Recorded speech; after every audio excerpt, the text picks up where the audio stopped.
Thanks for staying with us. We're going to start with the nation. Nigerian students lament ordeal in crisis-torn Sudan. Man stabs neighbor to death over parking space. Saudi-bound man held with cocaine. 40% pay rise excites federal workers. 3 ways out of debt crisis for Rwani. Nnamani asks Obi to discontinue petition. Our expectations from Tinubu by Niger Delta leaders. Police begin probe of suspended Adamawa wreck.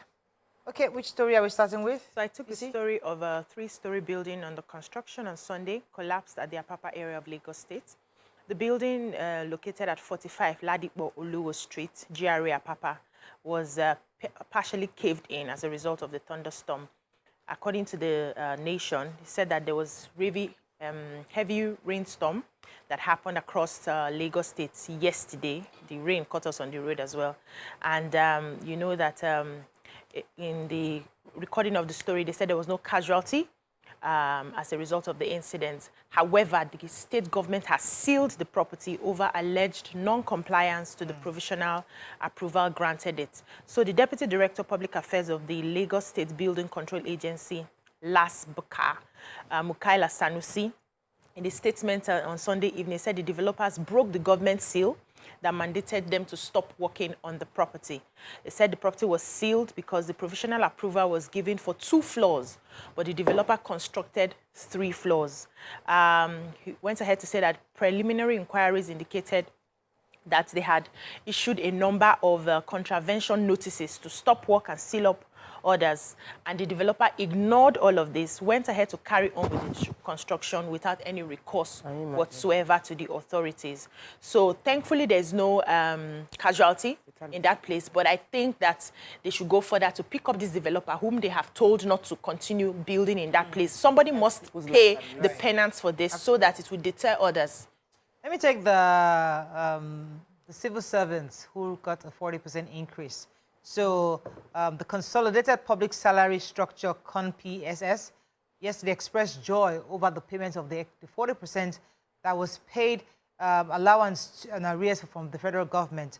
The workers, who are mostly those on the grades 1 to 7 in the MDAs and agencies, commended the president for approving this increase.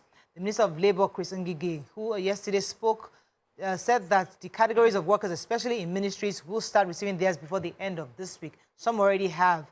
A woman, Agnes Iguben, said that she was surprised to see an increase when she received her April salary and hope that it continues. Some people, according to her, some people said it's because of the fuel subsidy that's going to be removed in June. Others said it was part of the promise the government had made prior, back in October, that they will increase 40% salaries. I mean, that's huge, and I'm happy that some have started collecting their salaries and received this increase.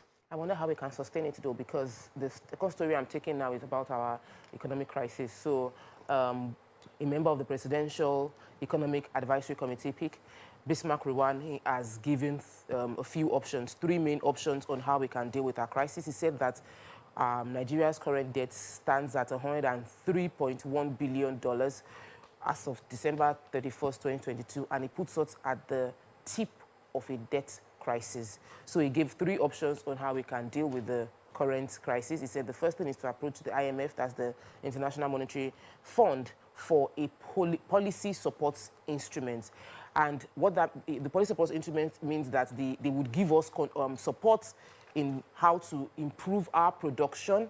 They would help change our policies for subsidy, naira, dollar, the exchange rates, and other advisory position. They also said the second option is debt conversion, which I remember that the vice president mentioned when he was in the US last year, that we should get debt conversion option and debt restructuring.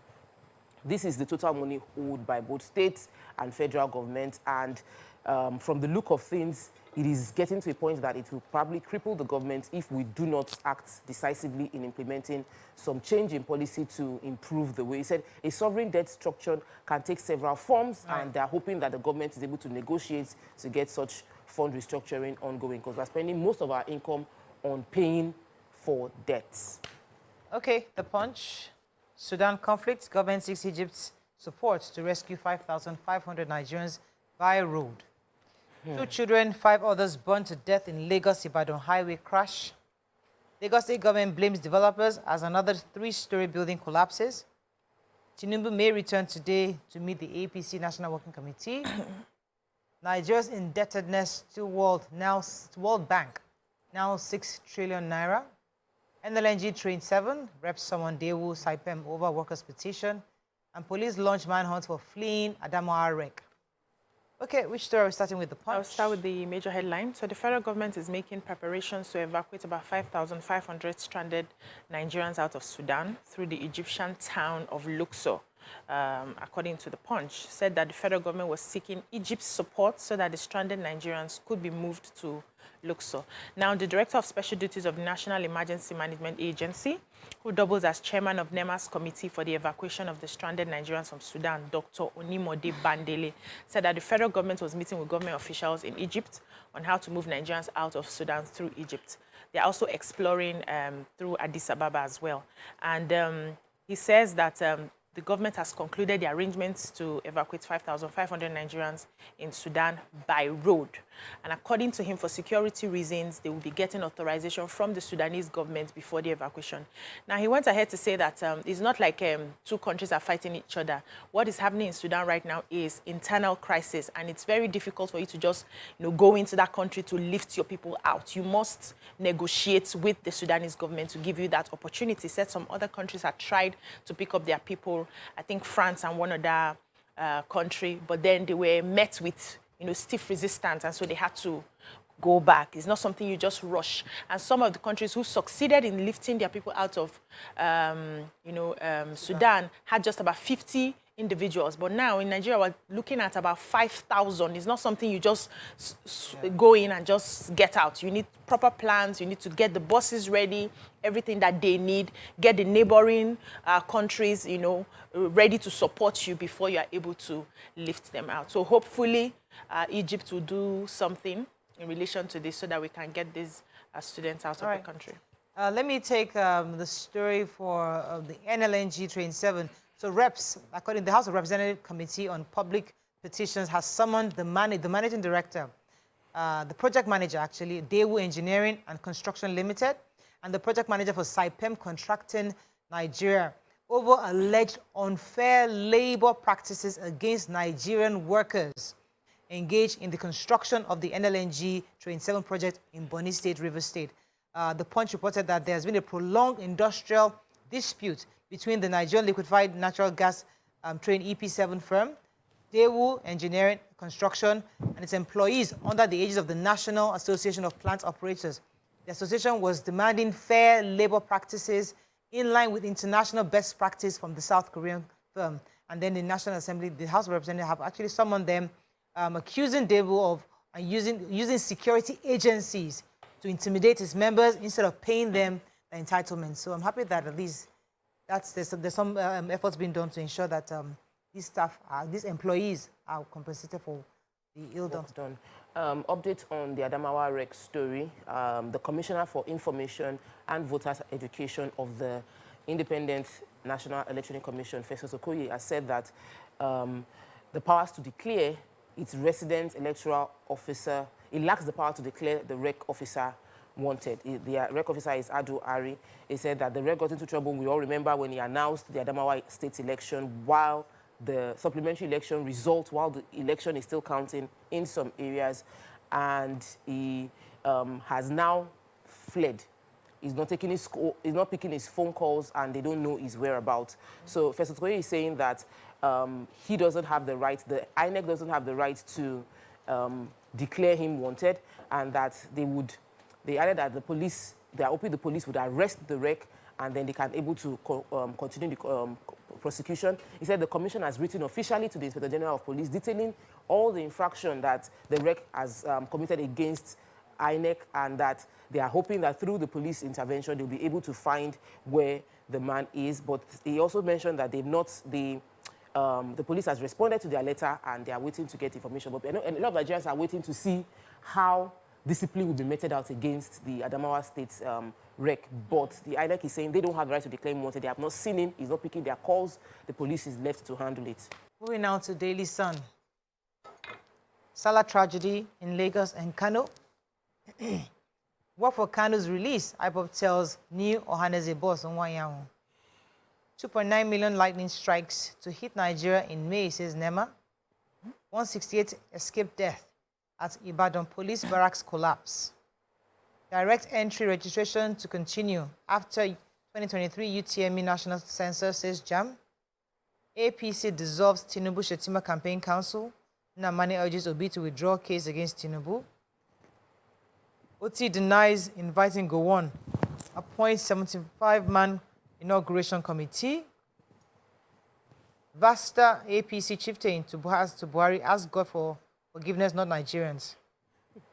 Okay, which story are we starting with? The major headlines, a very sad story. We said about 7 people were burned to death, while 14 others sustained varying degrees of injury in an accident, which occurred around Upik on the Lagos-Ibadan Expressway yesterday. There was also another account of an accident that happened in Kano. So the Public Education Officer, Federal Road Safety Corps in Ogun, Mrs. Florence Okwe, confirmed the incident to newsmen in Abeokuta, and said the incident happened around 10:45 a.m. yesterday. He said the accident was caused by excessive speeding and brake failure, which led to a loss of control, and the vehicle hit the road divider, somersaulted, and went up in flames. We said about 22 people were involved in the accident, which comprised 7 men, 8 women, 4 male children, and 3 female children. 14 people were injured, 4 men, 5 women, 2 male children, and 3 female children. And, 7 people were burnt to death immediately. So some of them have been taken to the morgue and to the different teaching hospitals around the area. And they are advising that we must be very careful when we go on those roads. We must make sure that we check our vehicles regularly to be sure that they are not malfunctioning. Okay, so NEMA, that's the National Emergency Management Agency, have said, and I quote, if you hear thunder, go indoors for safety, because they are saying they're expecting 2.9 million lightning strikes during the month of May. According to them, the red states are at high risk of severe lightning strikes and flooding. Prepare for the possible fatalities and fire outbreaks. According to NEMA, South-South, Southeast, North Central, and Northeast states would experience more intense lightning strikes. The spokesman from the Southwest Zone, Mr. Ibrahim Falindoye, confirmed that Nigeria would experience intense lightning, and once people hear thunder striking outside, they must go indoors for safety, especially in the month of May. So you've been warned. We have to be careful. So 162 people escaped death at the police barracks where a building in Ibadan, where a building collapsed. Partially collapsed, actually. Within the police barracks, it's a 27 self-contained apartments that collapsed. Thankfully, there were no casualties, just loss of properties worth millions of naira, cars, motorcycle, generators, personal items.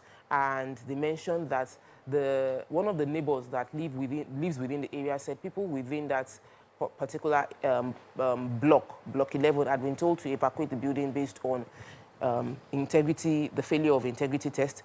The zonal coordinator Southwest, Sahid Akinyode, mentioned that all the buildings within the barracks, this building that collapsed is over 100 years old, that all the buildings within the barracks that are that old should actually they should be recorded, and they should also do integrity tests on them to avoid any other of such happening. So we're happy that nobody's life was lost. This happened 3 p.m. on Saturday in Ibadan, and we're hoping that those that lost items will be compensated.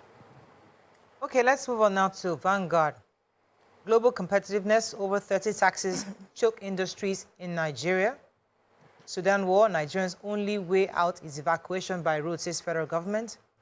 Zamfara state emir dethroned for turbaning bandits leader. 7 burned to death, 14 injured in Lagos-Ibadan Expressway auto crash.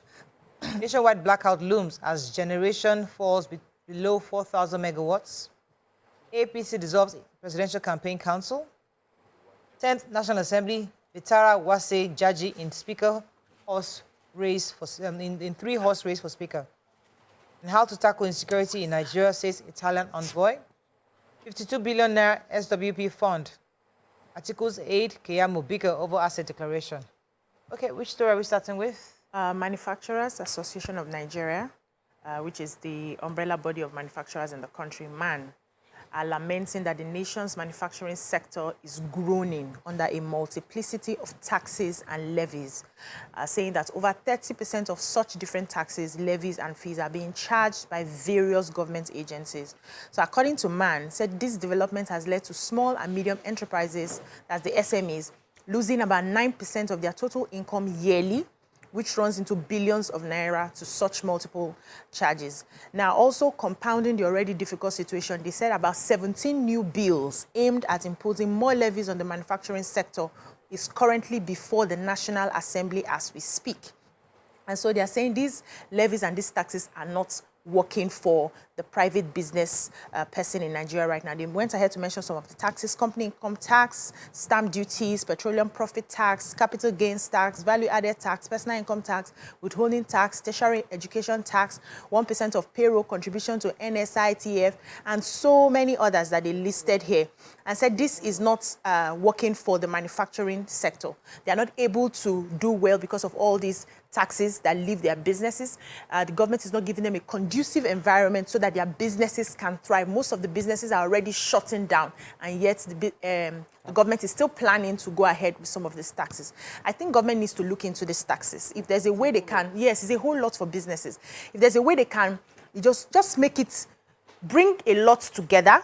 Let's just have not more than a few number of taxes. You know what you're paying for, just pull them together and then explain to the people why you need these taxes. So the idea is government needs funds, right? We know that our fuel and petrol issues we're not getting so much from there. So government is trying as much as possible to squeeze these people, but you're over squeezing them and you're killing their businesses.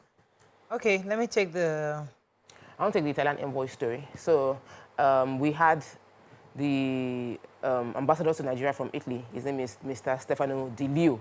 He said that he was speaking to the insecurity challenges that we're facing in Nigeria, speaking to NANS, that's the news agency of Nigeria, and his comment was that, according to him, the best way to deal with insecurity in Nigeria isn't just to fight with military. That military would not solve the problem completely, that they must tackle the issues that are causing the insecurity, and he identified those issues to be proper education. He said, once we are able to properly educate our youths and women, he said, and we put in policies and politics that affect other areas of their lives, we are then dealing, that it might seem like a slow way to get out of insecurity, but it is the surest way to resolve our insecurity challenges. And he said that that's the Italian way, and they are supporting through EU. They are not supporting, they are partnering with the EU to support the fight against insecurity and insurgencies, but they're not doing any fighting, but they are providing education,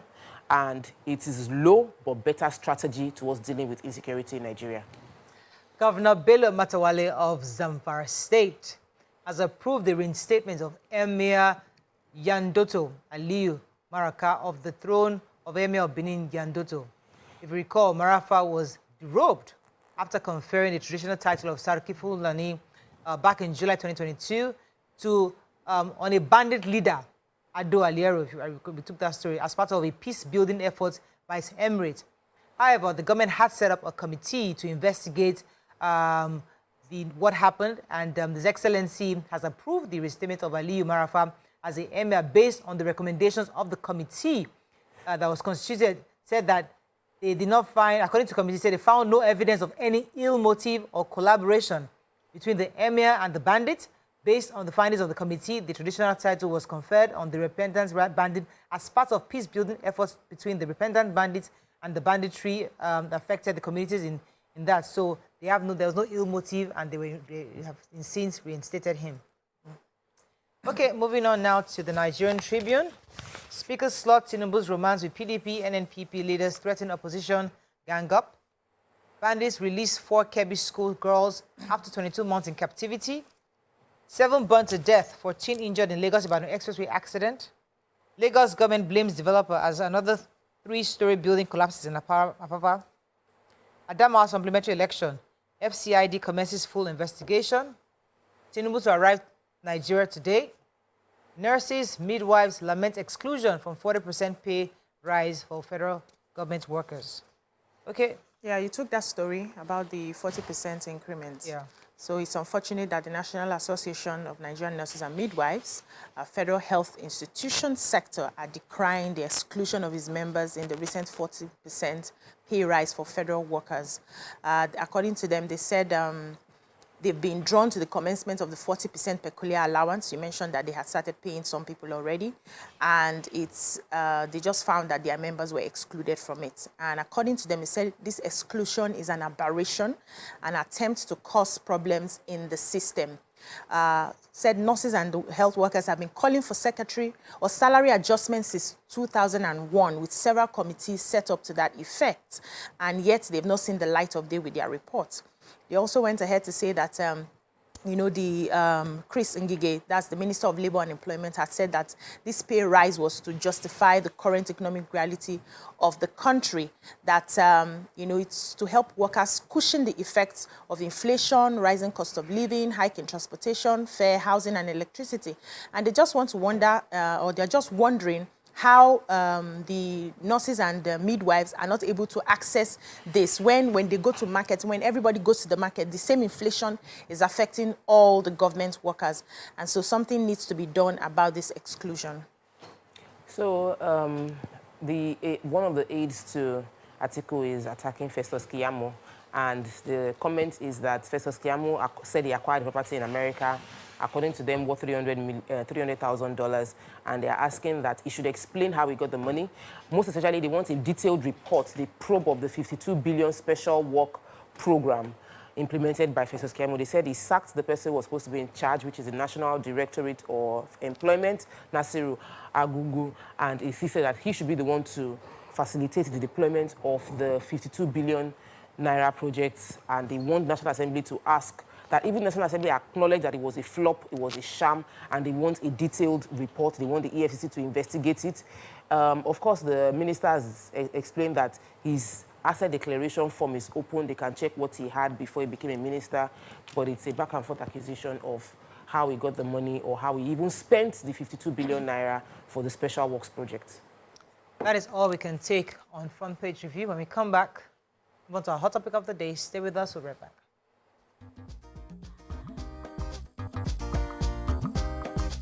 Stay tuned. Your View will be right back.